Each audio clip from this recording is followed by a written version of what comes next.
Hello and welcome everyone, I'm Madals and today I've got game number 1 of a best of 3 and this first game is going to be played out on Newkirk Precinct and it is a Protoss versus a Terran.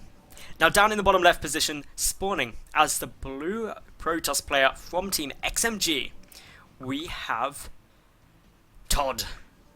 Playing under another account, which is of course Yoan M because, yeah, his name is Yoan. And ToD is awesome. Now, in the bottom right position, spawning as the Red Terran. He has got a Chinese name at the moment, but I can assure you this is cArn. From, I believe, Eternity Gaming or something like that. I could be wrong on that though. But anyway, yeah, cArn versus ToD. Two French players battling it out. And yeah, Newkirk Precinct is a fun map for this to be occurring on. Currently, of course, 0-0. Best of 3s are always tough because this first game psychologically so important. Now, just through sheer amount of times I've cast him and spoken to him, I've got to say ToD probably the favourite going into this series. However, I wouldn't be surprised to see cArn pull it out the hat a bit. We've got to wait and see what he goes for. Gonna just be a barracks thrown down here, gateway for ToD too, and yeah, ToD just going to come and scout out, make sure things are going fairly safe. No early gases taken or anything crazy like that. No early gases taken either for cArn until that first one coming down at a very normal time. That could quite happily mean a Reaper coming out. Of course, Reaper expands in Terran versus Protoss. Very nice because you're able to put a lot of pressure, and really the only way to stop a Reaper as a Protoss player is with your Mothership Core or with a Stalker. Other than that, they're just going to run around and have a bit of a party killing off your probes, and it's never too fun to have that happen. So I'd say at the moment these two looking like they're going for fairly normal openings, nothing that really is going to be terrifying me or making me think, ooh, this is pretty dodgy. But yeah, I'm very pleased with how this is going for the moment, so all good. Now, as we see, Cybernetics Core is just coming down here. ToD, 6 probes in gas. That means Tech Heavy is going to be coming out. Could just be for a Mothership Core and a Sentry together. Could also be for something a bit more sinister, maybe a Stargate. This probe is sitting down here, getting down a pylon. Proxy Stargate is going to be incoming. 99.99% sure that that is what ToD is going to have coming out here. Interestingly, putting on this island as opposed to this one, perhaps just wanting to make sure that it is less likely to get scouted while still giving a small advantage. And of course, the information for cArn at the moment isn't anything great. He just sees this probe down here like it's going to be trying to take an expansion. He's only seen one gas as well. That second one wasn't spotted, and that's going to cause a bit of a problem. And there's the Stargate, just as expected from ToD. Meanwhile, we've got the factory coming down, so no Reaper was ever produced. It's just Marines into a quick factory. So this could run into a bit of problems. The second probe getting pulled to deny the scout, and that was the big reason that ToD did that. He even pulled some probes out of gas to deal with it, but hasn't taken the expansion. The Stargate nearly done. It probably will be an Oracle, just because it's proxied and you want to deal as much damage as you can as fast as you can. But we've got to keep an eye out still. These 3 Marines sitting diligently at the front. The 4th one out. Should be about 6 Marines down by the time the Oracle is done, which means that it can deal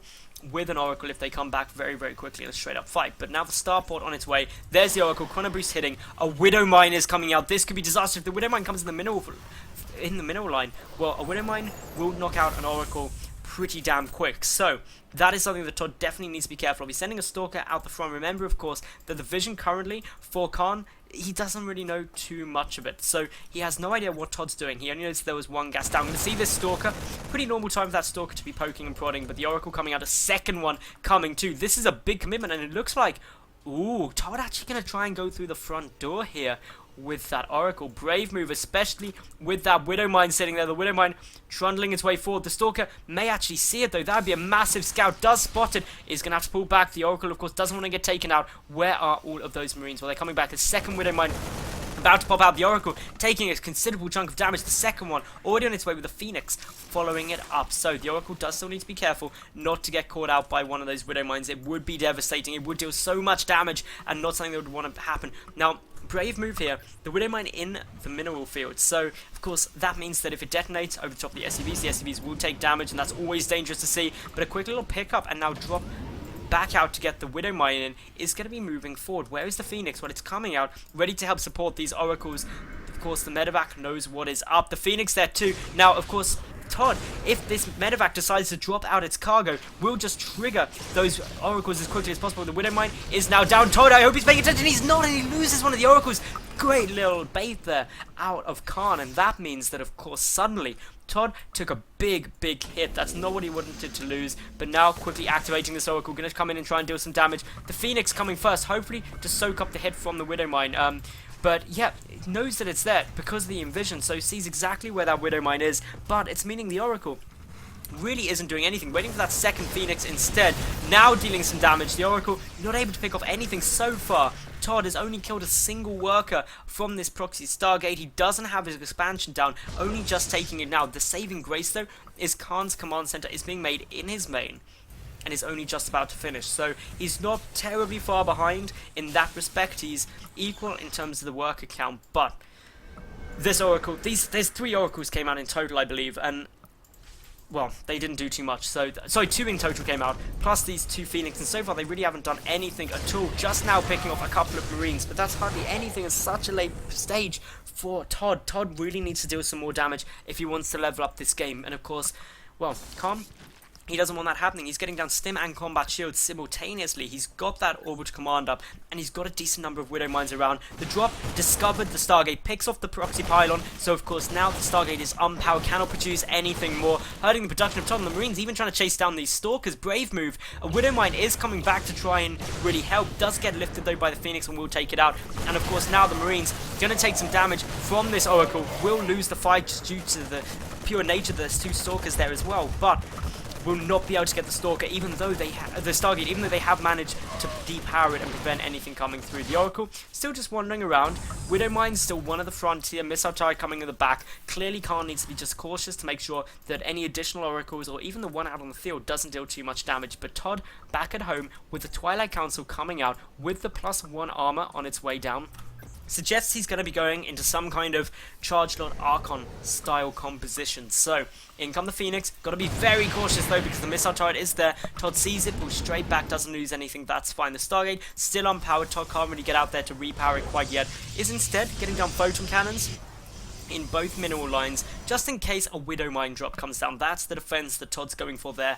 And this is now looking to be a pretty balanced game. A slight income advantage for cArn, just due to the fact that he's got mules, both players on those 2 bases still. But yeah, ToD, he definitely would have wanted to have done some more damage than he currently has. Yes, he's taken out 800 resources compared to the 400 he's lost, but the worker line hasn't really taken much of a beating. Only a single SCV got killed through all of this stage of the game at the moment. So I'd say ToD needs to still do a little bit more. He is going to be getting ahead slightly in upgrades, which is great, especially if he gets down that second forge and starts 2-2 immediately, considering he's got the Twilight Council. Even if he just starts +2 armor, that'll still be good as long as he keeps the chrono boosting up. He'll get a nice upgrade lead and can engage very nicely against cArn. But cArn, moving forward, he wants that Oracle, and I think he's going to be able to get it. ToD leaving it in the center of the map. It goes down in a great green explosion.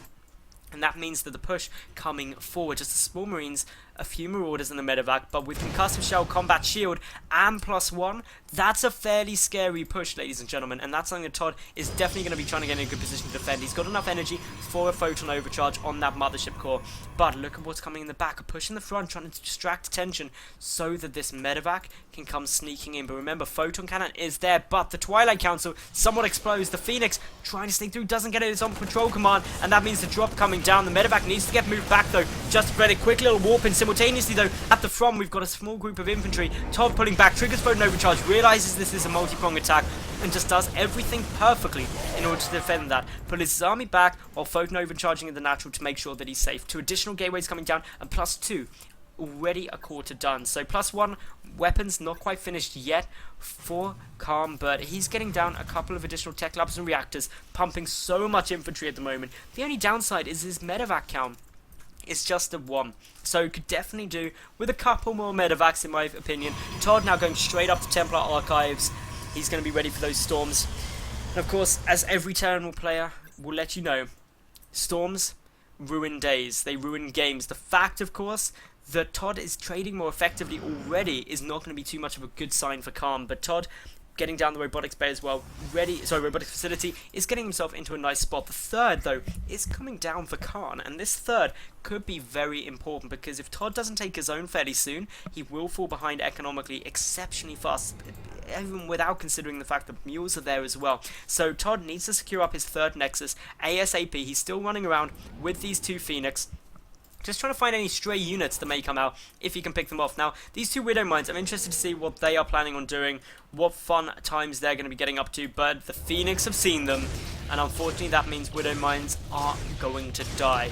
Never too good. The other one is going to be able to continue forward on his journeys. A lot of Marauders in this composition, like I'm talking a huge number of Marauders in there, which isn't so great when there's just a ton of Zealots. So, yeah, as we're seeing, just the Widow Mine, just going to do a little bit of damage. The Observer is on his way forward, going to grant that detection, instantly vaporize Widow Mine. That looked incredibly painful in one quick, easy step. But as we can see, this kind of position around here is not too hard for ToD to defend, because most of the Terran infantry will come through this way. ToD can just chop down some nice force fields, zone it out, and because he's not going for Colossi, he doesn't even have to worry about Vikings coming from over that cliff ledge, so that's going to be big to see. ToD also chucking down proxy pylons everywhere. He's ready for warpins wherever he may want. Sees this double drop. Even though he loses the Stargate, it doesn't matter too much because he's kind of accepted that loss. He's got Storm just finishing now, and he's already got a few High Templar on the field ready to start getting that weather forecast in his favor. But yeah, in now comes the Zealots. They're going to try and shut down this difference. The Phoenix doing a good job of picking off the medevacs, and that's something ToD's been doing. But by being out of position, the third forced to cancel. Nice little move there by cArn, really utilizing the fact that ToD overstepped the mark and now sniping off that third. Even though it was cancelled, just means that he's on 3 bases, and ToD now doesn't even have a third in production. Really going to be hurting Yoan at the moment, and what he needs to be doing is just getting prepared to try and go for some counter-aggression, because with those storms, he has a very scary army. With 0-2 up against 1-1, he's still up there with upgrades. He's picking off reinforcements as they come across the Phoenix.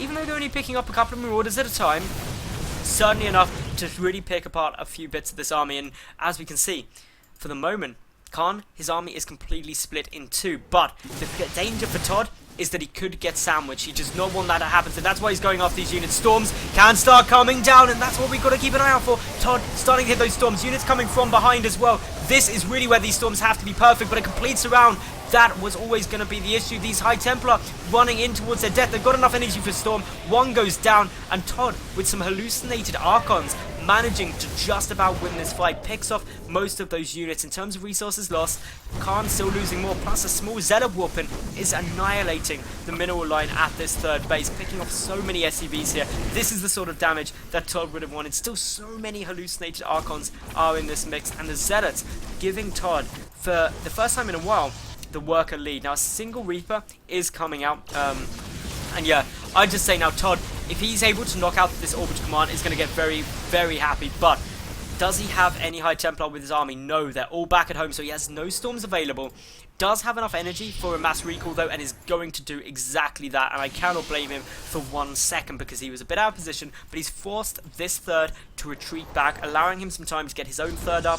He also had some nice trades, got some good storms off, but Ghosts are going to be in the composition for cArn now, and that means that EMPs are going to be oh so critical. The snipes on the High Templar could be devastating, but ToD, his economy is looking okay. He's got a good income once more. His third now up and running, and he's transferring down those probes. As long as he keeps these upgrades coming, remember he is already on 1-2, soon to be 2-2, compared to the 2-2 that's going to be done, of course, for cArn. Equal upgrades is going to be good. He just needs to keep that up coming and keep chrono boosting them. And that's the big thing I would say. The chrono boosts have to be on their way. Now, a triple drop has got spotted by these 2 Phoenix, which means it gets a little bit out of position. 2 Colossus there in there, 2, with not a single Viking. This is going to be pretty tough. The medevacs getting chased down by the Phoenix. They can boost for a bit, but they're going to have to drop all of their units on this side to make sure that they don't get killed too. The Phoenix will get taken out, unfortunately, with the Colossus just coming to try and trap this out of position. Meanwhile, Zealots trying to stream forward, but do get spotted there by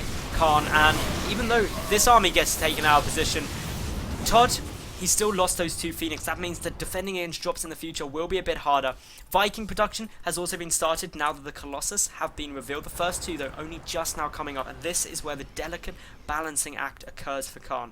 He's got to get the right number of Ghosts and the right number of Vikings out in order to effectively deal with the composition of ToD's army, deal with those High Templars so they can't storm, deal with the Colossi so they can't just melt everything, while keeping this third up and trying to prevent the fourth that ToD is attempting to take at the moment. ToD with the 2-2 upgrades is keeping up, just getting his second forge now to start 3-3. Really important he does that, because the double upgrades are coming down from cArn, and he's getting 3-3 down. Yes, ToD can catch that up with Chrono Boost, but my goodness, he needs to keep those going, keeps the upgrades coming, and that is just critically important. Zealot, once more, making it into the third, and this Zealot harassment really is the bane in the life of cArn at the moment, losing 28 workers to it, and that is giving really ToD the chance to really come back into this. Scan sees the army moving forward, but it won't be enough, and now, of course, ToD just retreats back. These Zealots still doing a nice bit of damage. cArn can't move his army to defend just in case ToD is still nearby, but ToD taking the worker lead. He's got his fourth Nexus up, and it's just really going about everything that he would want to. Really coming back into this game very strongly. Small army supply lead and a small worker supply lead. Finds a lot of ghosts trapped out of position. That is incredibly bad to see because, of course, that was a good 5 ghosts just annihilated for nothing. Zealots warping in towards this third base once more. More workers getting killed. 32 now have been taken out in this game at the moment, and cArn's really starting to struggle a little bit. Yes, the supplies are fairly equal, but a big mistake here from ToD is he made the second forge but hasn't started +3 weapons, and because of that, he's going to fall behind in terms of those upgrades, even though he's got that second forge, and I really hope he identifies that quickly. And there we go, does now start +3 weapons up, but even with Chrono Boosts, he's going to struggle to catch this up. There will be a small window where cArn does have the upgrade leader 3-3 up against 2-3, so definitely to be kept the eye out for. One DT coming in, no detection here at the moment. DT needs to be careful not to reveal itself too soon. Wait for the army to move back, and ToD, of course, pushing in simultaneously with a lot of Colossus. What is the Viking count at? Only 8. There's not much anti-air, though. Only a single Stalker and that Archon to really stop them, but Storms could be devastating the DT, annihilating the third. This is really what ToD needs. Not to engage, but to pick off the economy. 30-66. Wow. ToD has got such an immense lead in terms of the economy. He's taking up a 5th base too, but the Vikings, they are the scary part of this mix. Got to make sure that they don't do too much. Needs a bit more anti-air, does ToD. But ToD, he's also, with this DT, just chipping away at everything. He's got a DT in the natural as well. Suddenly cArn has only got 20 SCVs to the 66 of ToD. ToD just has to hold here, and he pretty much wins. Getting great storms off like that, even though they're defensive, is precisely what is required. And as the storms keep coming, of course, his army gets whittled down. The medevac count is only at 1. The Vikings are all getting annihilated, and with that, the Colossi are pretty much unstoppable. There's only a handful of Vikings remaining. And GG comes down from cArn, and game 1 goes to ToD. So if you enjoyed that, make sure you like the video, leave a cool comment, and subscribe. Then flick over to my channel, find game number 2, and I'll see you there in just a second.